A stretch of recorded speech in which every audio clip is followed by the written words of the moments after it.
As Yeshua left and was going out of the temple complex, his disciples came up and called his attention to the temple buildings. Then he replied to them, "Don't you see all these things? I assure you, not one stone will be left here on another that will not be thrown down."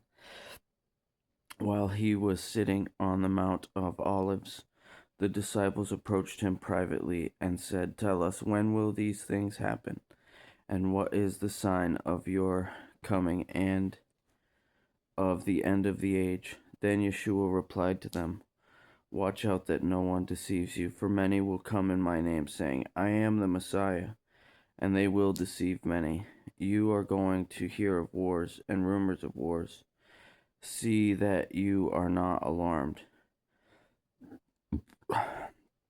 because these things must take place.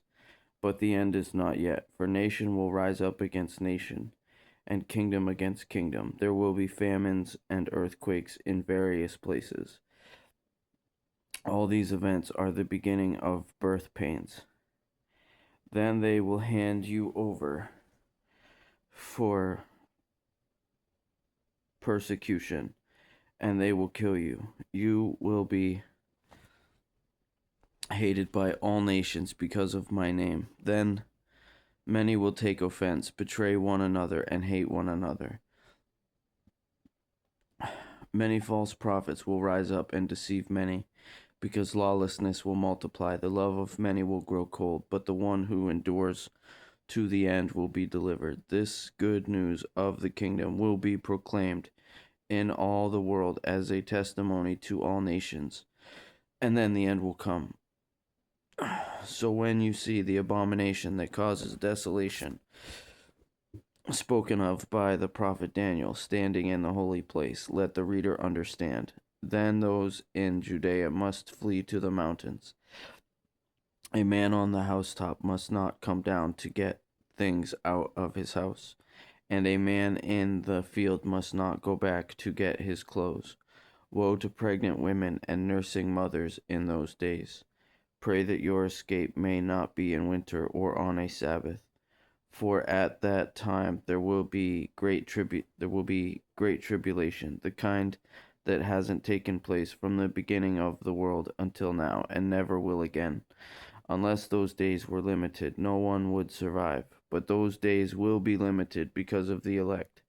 If anyone tells you then, 'Look, here is the Messiah,' or 'Over here,' do not believe it. False messiahs and false prophets will arise and perform great signs and wonders to lead astray, if possible, even the elect. Take note, I have told you in advance. So if they tell you, 'Look, he's in the wilderness,' don't go out. 'Look, he's in the inner rooms,' do not believe it. For as the lightning comes from the east and flashes as far as the west, so will be the coming of the Son of Man. Wherever the carcass is, there the vultures will gather. Immediately after the tribulation of those days, the sun will be darkened, and the moon will not shed its light. The stars will fall from the sky, and the celestial powers will be shaken. Then the sign of the Son of Man will appear in the sky, and then all the peoples of the earth will mourn. And they will see the Son of Man coming on the clouds of heaven with power and great glory. He will send out his angels with a loud trumpet, and they will gather his elect from the four winds, from one end of the sky to the other. Now learn this parable from the fig tree.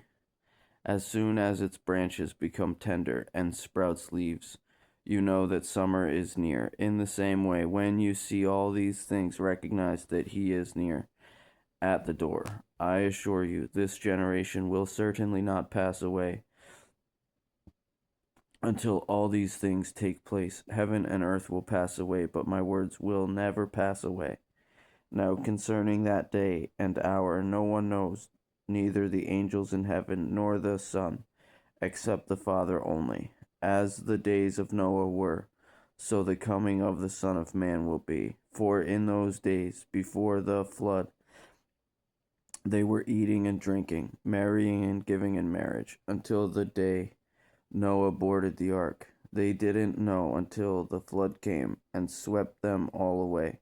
So this is the way the coming of the Son of Man will be. Then 2 men will be in the field, one will be taken and one left. 2 women will be grinding at the mill, one will be taken and one left. Therefore be alert, since you don't know what day your Lord is coming. But know this, if the homeowner had known what time the thief was coming, he would have stayed alert and not let his house be broken into. This is why you also must be ready, because the Son of Man is coming at an hour you do not expect. Who then is a faithful and sensible slave whom his master has put in charge of his household to give them food at the proper time? That slave whose master finds him working when he comes will be rewarded.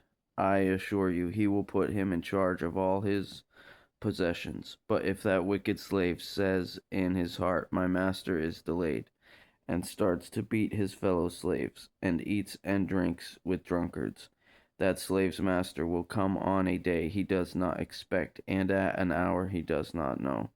He will cut him to pieces and assign him a place with the hypocrites.